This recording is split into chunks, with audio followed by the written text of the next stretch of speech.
Baik, assalamualaikum warahmatullahi wabarakatuh. Waalaikumsalam warahmatullahi wabarakatuh. Selamat pagi semuanya. Waalaikumsalam. Apa kabar hari ini? Baiklah. Baik. Untuk kita kelas, tolong cek kehadiran teman-temannya apakah itu semua?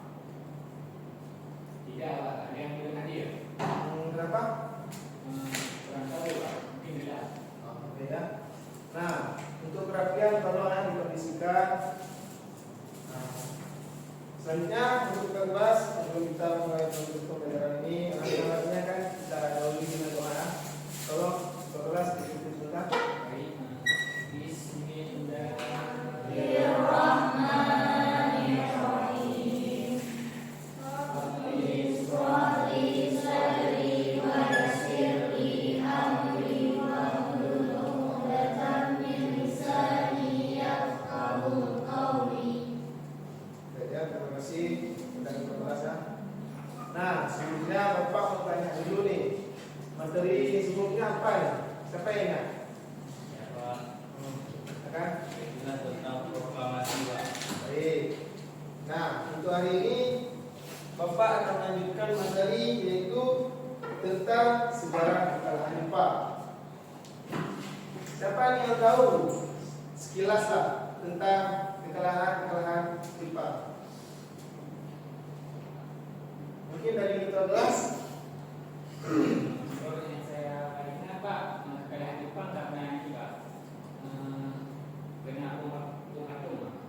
Baik, terima kasih ya. Mungkin ada yang lain?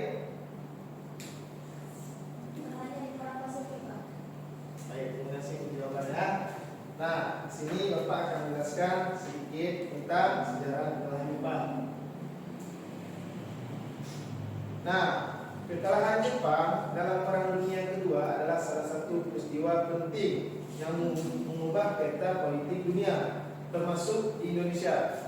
Kekalahan ini tidak hanya menandakan berakhirnya dominasi Jepang di Asia, tetapi juga membuka jalan bagi kemerdekaan negara-negara sebelumnya dijajah oleh Jepang, termasuk Indonesia. Nah, terdapat latar belakang tentang Perang Dunia Kedua. Perang Dunia Kedua dimulai pada tahun 1939 dan berlangsung hingga 1945. Melibatkan banyak negara besar di dunia, Jepang merupakan bagian dari poros Eksis bersama Jerman dan Italia, ingin menguasai lebih banyak wilayah di Asia dan Pasifik. Mereka mulai menyerang negara-negara di Asia, termasuk Indonesia yang saat itu masih dijajah oleh Belanda. Pada tahun 1941, Jepang menyerang Pearl Harbor yang memicu keterlibatan Amerika Serikat dalam perang. Jepang kemudian menguasai banyak wilayah di Asia Tenggara termasuk Indonesia. Nah, terdapat perkembangan di perang Pasifik. Setelah menyerang Pearl Harbor, Jepang berhasil menguasai banyak wilayah termasuk Filipina, Singapura, dan Indonesia. Mereka menggunakan taktik serangan cepat yang dikenal dengan sebutan Blitzkrieg untuk menguasai wilayah-wilayah ini. Namun, meskipun awalnya sukses, Jepang mengalami kesulitan pada tahun 1942.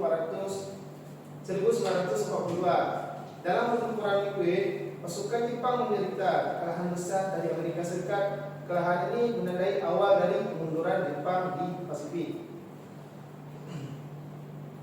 Nah, kesulitan yang dihadapi Jepang. Yang pertama, serangan balasan oleh sekutu yang disebut dalam yaitu terutama Amerika Serikat mulai merebut kembali wilayah-wilayah yang dikuasai Jepang seperti Guadalcanal dan Iwo Jima.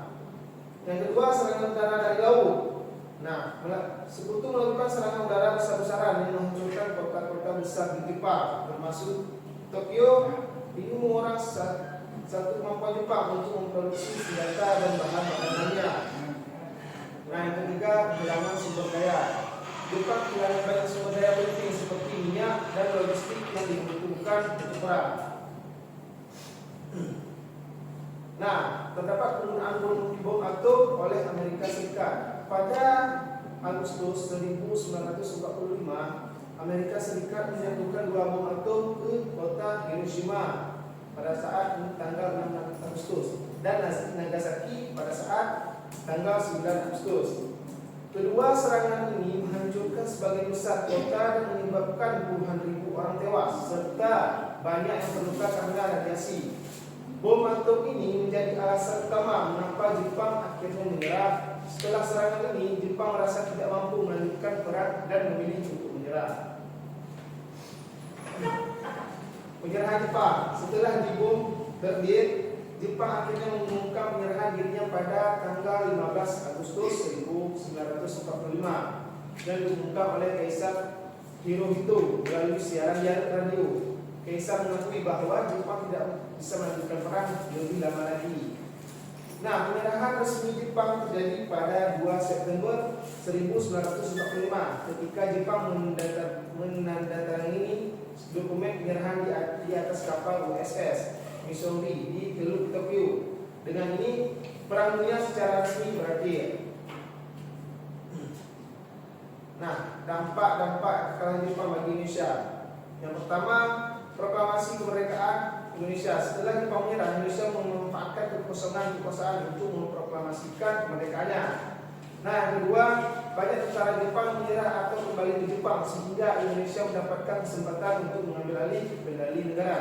Nah, yang ketiga, Jepang sudah menyerah, Indonesia masih harus berjuang melawan Belanda yang ingin kembali menjajah Indonesia. Nah, ini menyebabkan terjadi perang kemerdekaan Indonesia yang berlangsung hingga 1949. Nah, kesimpulannya, kekalahan Jepang dalam Perang Dunia Kedua ini menandai berakhirnya kekuasaan Jepang di Asia, termasuk Indonesia. Jepang yang dulu sangat kuat akhirnya runtuh karena serangan besar dari Amerika Serikat dan negara-negara sekutu. Kekalahan ini memberi kesempatan bagi Indonesia untuk memproklamasikan kemerdekaannya pada tanggal 17 Agustus 1945. Meskipun Indonesia sudah merdeka, perjuangan melawan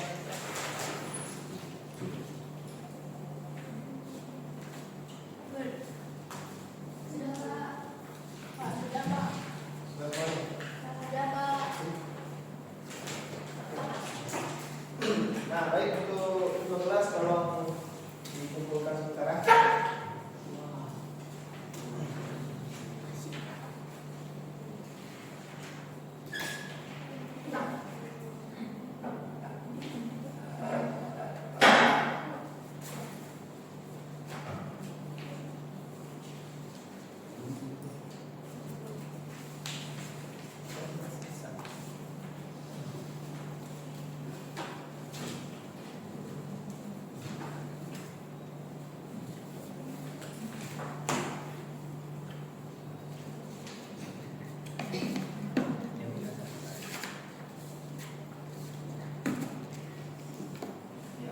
Terima kasih ya, teman-teman.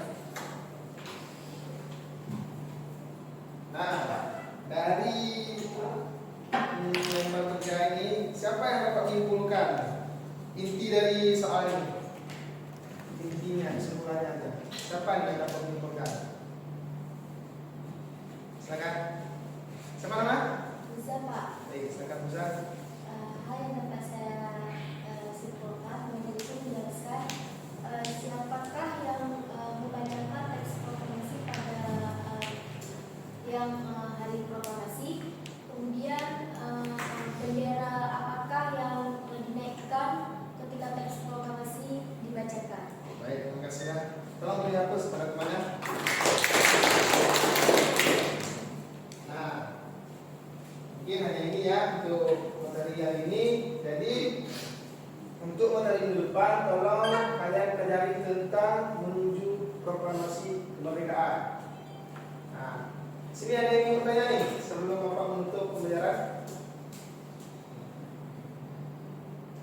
Ada? Tidak ada.